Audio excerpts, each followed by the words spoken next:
Saya kira kalau saya persilahkan untuk Mas Muhammad Syarif di Kalimantan untuk masuk dalam pendalaman materi, dipersilahkan. Silakan Mas Syarif dari Kalimantan, Balikpapan tepatnya. Banjarmasin. Assalamualaikum warahmatullahi wabarakatuh. Waalaikumsalam warahmatullahi wabarakatuh. Iya. Yang saya mau perdalam gini Bu ya. Itu kan kalau mendengar perintah Tuhan secara langsung bisa pingsan. Pingsan yang dimaksud itu seperti apa Bu ya? Apakah yang seperti orang koma atau hanya suatu peribahasa Bu ya? Jadi itu saja Bu ya. Terima kasih. Ya, terima kasih Mas Muhammad Syarif dari Banjarmasin, bukan Balikpapan ya. Ya, silakan Bu ya. Ya, jadi ya pingsannya itu ya pingsan dalam artian tidak sadar. Kalau dia sedang berdiri ya pasti terjatuh. Makanya falamma tajalla rabbuhu lil jabari dakka wa kharra Musa sa'iqa. Jadi Nabi Musa seperti disambar halilintar, jatuh tersungkur. Tapi dia nggak mati, masih hidup dan dia masih sadar bisa bangkit lagi karena udah kelasnya Nabi Musa bagaimanapun juga. Ya kalau sejenis kita ya mungkin pingsan sampai mati. Ada nggak orang yang melihat sawahnya gagal panen, dia kecewa, pingsan terus mati? Ada nggak? Ada. Udah rumahnya kebakar, begitu melihat dia melihat rumahnya ludes dibakar karena dia lupa bakar sampah di rumah, dia pergi ke pasar. Kesambar angin nyambur rumahnya hangus, pulang pasar rumahnya sudah tinggal jadi abu. Pingsan langsung mati di tempat. Itu banyak kejadiannya ya mudah-mudahan Anda nggak sampai mati lah. Jatuh tersungkur saja demikian gitu. Nah artinya itu satu kesadaran bahwa sinyal kita masih lemah ya. Kitanya kabelnya ini kabel serabut yang kecil gitu. Mau mengalirkan arus listrik yang sekian ribu watt, itu meleleh. Kita ini kan meleleh gitu. Jangan dikira bahwa dari mulai dan memang di dalam diri kita sendiri juga ada potensi energi yang luar biasa ya.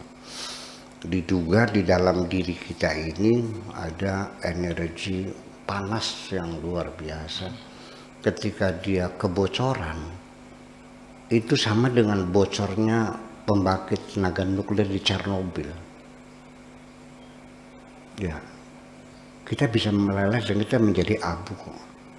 Sering didapati orang tiba-tiba jadi abu. Itu karena ya ruang pembangkit nuklir yang ada dalam diri kita ini kebocoran. Kita jadi ini. Jadi kita ketahui itu energi sesungguhnya. Begini ya. Kita ini selama ini menduga pengen ngerokok tangan ngelodor, membuka kotak, bisa kan? Iya. Setelah itu ditaruh di mulut, bisa. Lalu ngambil korek, bisa. Terus menyalakan, bisa. Lalu menghisap rokok, bisa. Rokoknya menyala. Selama ini kita ngerasa bisa kan? Betul nggak? Oke. Jadi artinya bahwa kita merasa bisa. Terjadi suatu ketika bahwa ada orang mengancam saya mau mukul saya dulu. Terus dia kena stroke. Saya datangi teman kok. Saya bilang, katanya kamu mukul saya. Iya, dulu. Silakan kau pukul aku. Nggak bisa. Nggak bisa diangkat tangan stroke.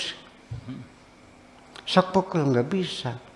Dulu bisa nggak? Dulu bisa. Sekarang bisa nggak? Enggak. Jadi kamu aslinya bisa atau tidak? Jadi aslinya kamu itu nggak bisa. Sementara bisa karena dikasih bisa. Seorang supir taksi di Jakarta, penumpangnya buru-buru, bang gas bang, oke, just diinjak kecepatan 120, lampu merah pelan bang, pelan diinjak, dan seterusnya. Sang supir itu merasa bisa mempercepat mobil, bisa memperlambat. Ketika bensinnya habis, bisa nggak? Ketika energi Allah ambil dari dirimu, engkau tidak bisa apa-apa. Dan energi itu disuplai seumur hidup kamu. Matinya kamu adalah ketika Tuhan tidak lagi mensuplai energi. Jadi aslinya mobil bisa jalan nggak? Ya nggak bisa, karena ada energinya. Maka itulah yang disebut energi Tuhan. Itu yang disebut roh, itu adalah itulah energi Tuhan. Makanya wa idza sawaitu wa nafakhtu fihi min ruhi. Itu saja. Oke. Baik, demikian untuk Mas Syarif yang ada di Banjarmasin.